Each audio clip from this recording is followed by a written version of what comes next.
तो नमस्कार फ्रेंड्स, आज हम अगला टॉपिक लेकर आए हैं। जो आज का हमारा टॉपिक है वो है विराम चिन्ह। ठीक है, आज हम पढ़ेंगे विराम चिन्ह के बारे में। चलिए चलते हैं पहला टॉपिक लेके आपका। तो विराम चिन्ह होता क्या है? विराम चिन्ह रुकना या ठहरना, यानी कि विराम चिन्ह जो होता है आपका रुकना या ठहरना। वाक्य को लिखते अथवा बोलते समय बीच में कहीं थोड़ा बहुत रुकना पड़ता है, जिससे भाषा स्पष्ट, अर्थवान एवं भावपूर्ण हो जाती है। ठीक है, लिखित भाषा में इस ठहराव को दिखाने के लिए कुछ विशेष प्रकार के चिन्हों का प्रयोग करते हैं। इन्हीं ही जो ये चिन्ह हैं इनका प्रयोग करते हैं, इन्हें क्या कहते हैं हम? विराम चिन्ह। ठीक है, तो विराम चिन्ह आपको समझ में आ गया। ठीक है, जैसे ताजमहल किसने बनवाया, तो यहाँ पे प्रश्नवाचक चिन्ह लग गया। ठीक है, श्याम आया है, यानी कि विस्मयबोधक चिन्ह है। ठीक है, आगे पढ़ेंगे विराम चिन्ह। ठीक है, हमारे कौन कौन से विराम चिन्ह होते हैं। ठीक है, चलिए विराम चिन्ह पढ़ लेते हैं। जो हमारे विराम चिन्ह होते हैं वो कितने होते हैं? लगभग 11। ठीक है, तो पहला पढ़ेंगे अर्धविराम।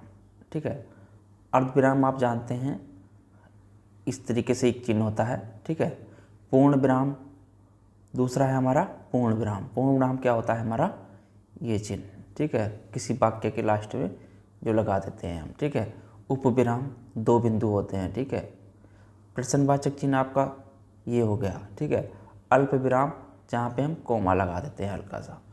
ठीक है, विस्मयबोधक ऊपर का आपका एक डंडा और नीचे बिंदी होती है। ठीक है, उद्धरण चिन्ह, उद्धरण चिन्ह क्या होता है?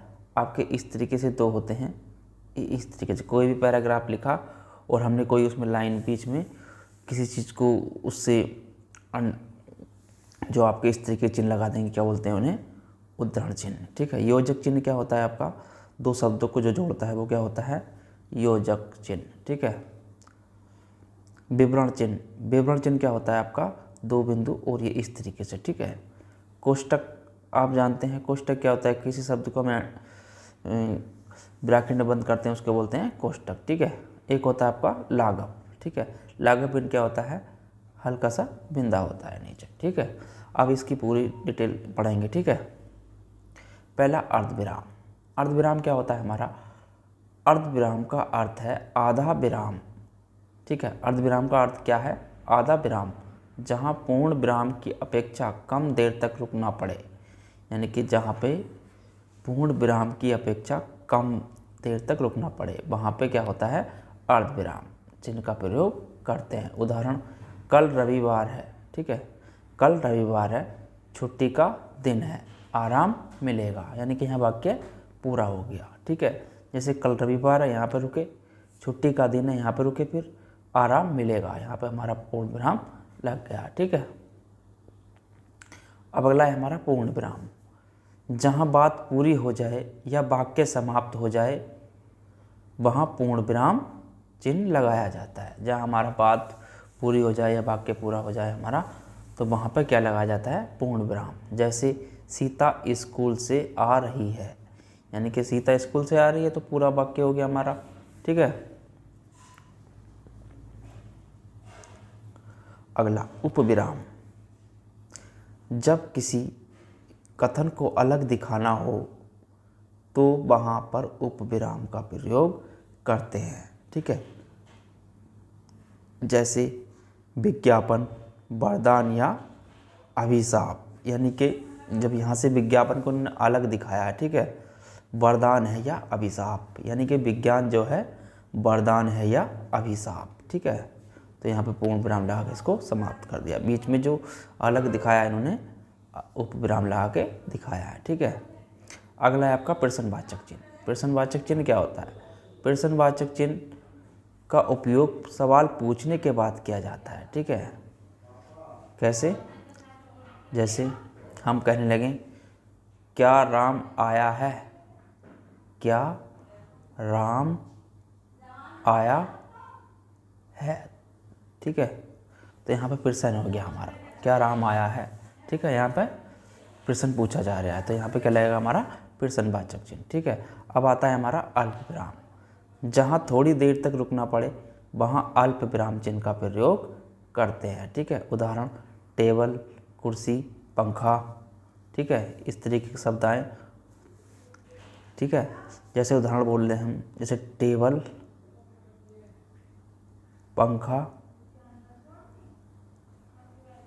कुर्सी, लेते आना, ठीक है। तो यहाँ पे हमने क्या लगा दिया, ये बाद में पूर्ण विराम लगा दिया, ठीक है। तो इस तरीके से जो शब्द आएंगे उसके पीछे हम क्या लगाएंगे, अल्प विराम, ठीक है। आ गया आपका विस्मय बोधक चिन्ह, ठीक है। विस्मय बोधक में क्या होता है, विस्मय, हर्ष, शोक, घृणा, प्रेम आदि शब्दों को प्रकट करने वाले शब्दों के आगे इसका प्रयोग किया जाता है, ठीक है। जैसे वह, तुम, धन्य, ठीक है। वाह, वाह, इनके वाह, तुम धन्य हो, ठीक है। यहाँ पे हर्ष के साथ कह रहा है, वाह तुम धन्य हो, ठीक है। तो यहाँ पे खुशी प्रकट करी गई है, ठीक है। आ गया आपका उद्धरण चिन्ह, ठीक है। किसी कथन को ज्यों का त्यों उद्धत करने के लिए उद्धरण या अवतरण चिन्ह का प्रयोग करते हैं, ठीक है। किसी कथन को ज्यों का त्यों उद्धत करने के लिए उद्धरण या अवतरण चिन्ह का प्रयोग करते हैं, ठीक है। उदाहरण पराधीन सपनेहु सुख नाही, ठीक है। तो यहाँ पे जैसा वाक्य है उसको प्रयोग किया गया, तो यहाँ पे क्या लगा दिया इन्होंने, उद्धरण चिन्ह, ठीक है।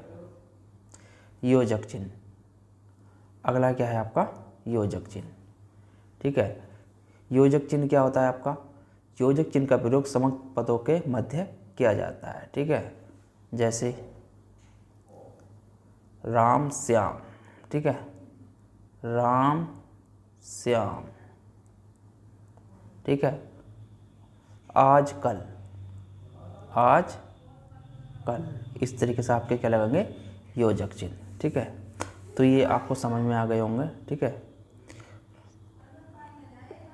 यही आपके परीक्षाएं पूछे जाते हैं, ठीक है। कौन सा विराम या कौन सा चिन्ह क्या है, आप इनको केवल इनको याद कर लीजिए, ठीक है।